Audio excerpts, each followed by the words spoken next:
Quand on secoue le tamis, il reste les déchets. De même, les petits côtés d'un homme apparaissent dans ses propos. Le four éprouve les vases du potier. On juge l'homme en le faisant parler. C'est le fruit qui manifeste la qualité de l'arbre. Ainsi, la parole fait connaître les sentiments. Ne fais pas l'éloge de quelqu'un avant qu'il ait parlé. C'est alors qu'on pourra le juger. Livre de Ben Sira le sage, chapitre 27, 4-7. Oui, Seigneur, tu t'es fait mon protecteur. Tu m'as dégagé, mis au large, libéré. Oui, Seigneur, je t'aime pour tant de bonté. Ton amour est gratuit. Tu es venu à moi alors que je m'y attendais le moins. À mes 51 ans, quel miracle. Je n'y croyais plus, j'étais désespéré, épuisé. Et là, tu es venu. Comment est-ce possible? Comment est-ce possible? Qui l'aurait cru? Moi, le juif, qui, pendant des décennies, te recherchais secrètement, te lisais dans ma chambre, dans les moments de solitude, toujours de manière intellectuelle. J'avais cette intuition personnelle, émotionnelle, que tu étais réellement le Messie, le Christ, le Fils de Dieu, choisi, élu par Dieu, le Verbe de Dieu, incarné sur terre. J'en étais persuadé. Mais il a fallu que tu puisses me saisir par la main alors que je m'y attendais le moins après tant de décennies d'études religieuses, d'acharnement, d'entêtement. Je n'y croyais plus. Tu es venu me chercher en me présentant ces missionnaires, ces gens venus de Montréal, qui permettaient à tous ceux qui croient de recevoir le baptême immédiat. C'est ce qui s'est fait. Merci Seigneur de me les avoir présentés. Qui l'aurait cru? Et en sortant de ces eaux baptismales où j'ai été immergé dans le lac de ma ville natale, j'ai vécu une véritable renaissance. J'ai revécu une nouvelle naissance. C'est un miracle, Seigneur. Tu as changé mon corps, mon cœur, mon esprit, mon âme. Qui peut le croire? Qui peut le croire? Comment est-ce possible? Et dans ton grand amour, tu me permets toujours de témoigner, ici par ces audios.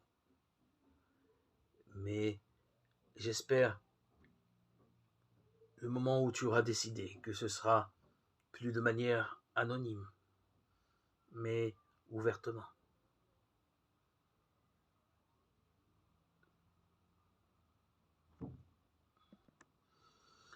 Tu as été le miracle de ma vie, le premier, l'unique. Bien sûr, le fait d'être vivant, toujours en bonne santé, d'avoir une famille, des enfants, des petits-enfants, est plus que miraculeux pour moi qui ai toujours eu une vie difficile, remplie d'hospitalisation et d'épreuves.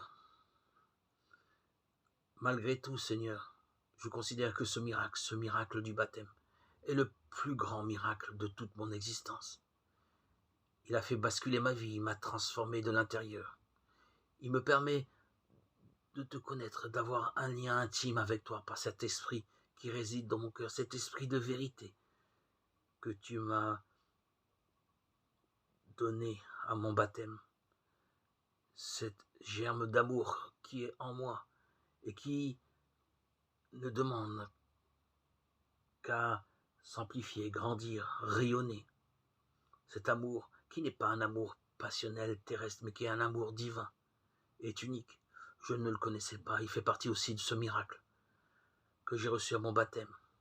Tellement de bonté et de miséricorde sont venus sur moi, Seigneur, que ma gratitude est sans fin pour ton saint nom, Seigneur Jésus.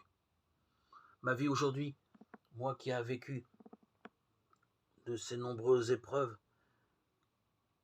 pendant des décennies, ma vie aujourd'hui est plénitude, amour, gratitude, joie profonde et reconnaissance.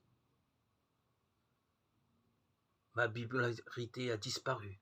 Mes hospitalisations ne sont plus. Les médicaments que je prenais ne sont plus. Les ordonnances ne sont plus. Les médecins ne sont plus. Depuis mon baptême, plus rien n'est comme avant. Tout est nouveau. Tout est grand. Tout est splendide. Et toujours dans cet grand amour que tu me donnes. Je vis cette vie nouvelle sereinement. Merci Seigneur pour toute cette libération. Tant de bonté. Tu es vraiment Dieu, le Créateur du monde, Jésus, le Sauveur de tous les hommes, mon Sauveur pour moi et pour toute l'humanité, et pour toujours. Gloire à Dieu au plus haut des cieux, et paix sur la terre aux hommes qu'il aime. À toi Seigneur, tout honneur et toute gloire pour les siècles des siècles.